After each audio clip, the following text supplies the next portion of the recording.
In part 1, we briefly outlined the centuries of conflict between Catholic, Irish nationalists and Protestant Unionists in Northern Ireland. In this video, we will now discuss the events that took place between the 1960s and 1990s, in a violent period of time that came to be known as the Troubles.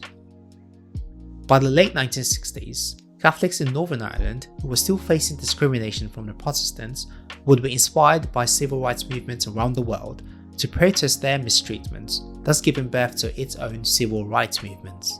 Discrimination came in the form of hiring practices, housing allocation, and education. Segregation in schooling would prevent socialization amongst the different sects, thus entrenching divisions in communities.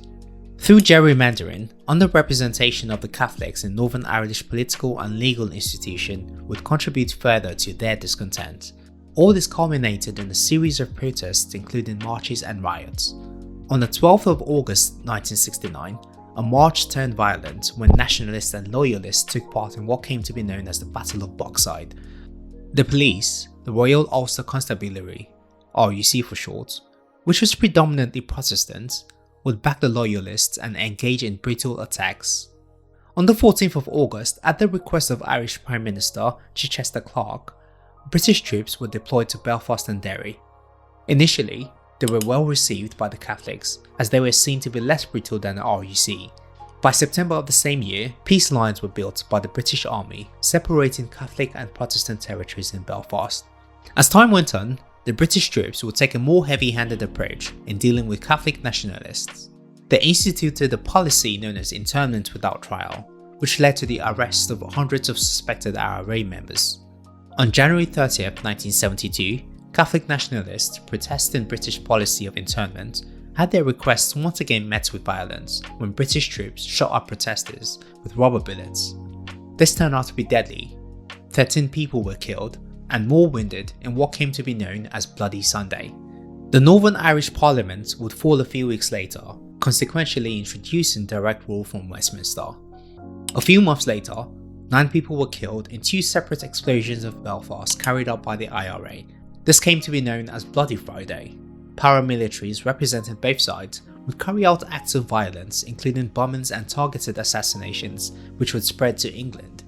That same year, in 1972, the IRA would launch its first significant terrorist attack on English soil. On the 22nd of February, in response to the shootings of Bloody Sunday, combatants of the official IRA drove a car rigged with explosives to an army base in Aldershot, 40 miles from London. 7 civilians were killed, and the official IRA would declare a ceasefire shortly after. The following year, the Provisional IRA, PIRA, sent operatives to plant 4 car bombs around London.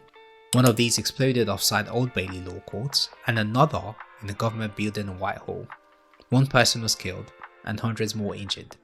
The aim of the PIRA was to increase pressure on Westminster and create a climate of fear amongst British civilians to reflect the experiences of the Irish in Northern Ireland. Other bombings in England carried out by the IRA include the M62 coach bombing on February 4, 1974, the bombing of Westminster Hall in June of the same year, and bombings of pubs in Guildford and Birmingham. Assassinations against high-profile political figures were also carried out. This included Erin Neve, a Conservative MP and advisor to Margaret Thatcher, and Lord Louis Mountbatten, uncle of Prince Philip, Duke of Edinburgh. That same day, IRA members would ambush British forces in County Down, killing 18 officers. An attempt would also be made on the life of the Prime Minister, Margaret Thatcher, when a bomb was detonated at the Grand Hotel in Brighton on the 12th of October 1984. 5 people were killed and dozens injured. Margaret Thatcher would survive the attempt. Despite attempts at ceasefires in the 1970s, attacks on military bases and political targets would continue well into the 90s, including the bombing of Downing Street targeting John Major. The mainland attacks would lead to the death of nearly 200 people, including children, until the Provisional IRA declared its first ceasefire in August 1994. Violence was also perpetrated by the Unionists, such as the Omagh bombing in Belfast on the 4th of December 1971. Launched by the Ulster Volunteer Force (UVF), this resulted in the death of 15 civilians. Gun attacks by the Ulster Defence Association, the UDA, another Unionist paramilitary force, would lead to shootings and bombings in Northern Ireland. The 17th of May 1974 would turn out to be the bloodiest day of the Troubles when UVF forces detonated car bombs in the region. This resulted in the death of 26 people in Dublin and 7 more in Monaghan. Hundreds were injured. All the while, diplomatic attempts to resolve the conflict through power-sharing agreements such as the Sunningdale Agreement proved to be unsuccessful. The British government would also receive backlash for failing to concede to the demands of the IRA prisoners who went on a hunger strike, demanding a restoration of the special category status they once had. Most notable of these was Bobby Sands, who died on the 66th day of his strike. The political arm of the IRA, Sinn Féin, would experience a broadcast ban in 1988 by Margaret Thatcher and would last until 1994. A second ceasefire would come in 1997 despite further bombings by the IRA. The end of the conflict is marked by the signing of the Good Friday Agreement in 1998. Chaired by the United States Special Envoy for Northern Ireland, George Mitchell, the agreement provided a framework for peace and involved the British and Irish governments, as well as the major political parties in Northern Ireland. Some of the outcomes include an end to direct rule and a setup for power sharing between Unionists and Nationalists. A new parliament known as the Northern Ireland Assembly in Stormont, Belfast was also set up. A two-state solution acknowledging Northern Ireland to be a part of the UK was also agreed on. This could only be changed by a referendum involving both Northern Ireland and Ireland. As a result of the agreement, people born in Northern Ireland can either have British or Irish citizenship, or both. The agreement would also facilitate the decommissioning of weapons by armed groups. Release of prisoners and the withdrawal of troops was also agreed upon. Despite some sporadic attacks in subsequent months, including the killing of 29 people by another faction of the IRA called the Real IRA, the peace agreement would be successful in reducing the violence of the 30-year conflict that had claimed the lives of 3,500 people. And although paramilitary groups exist till today, their activity has been significantly minimized.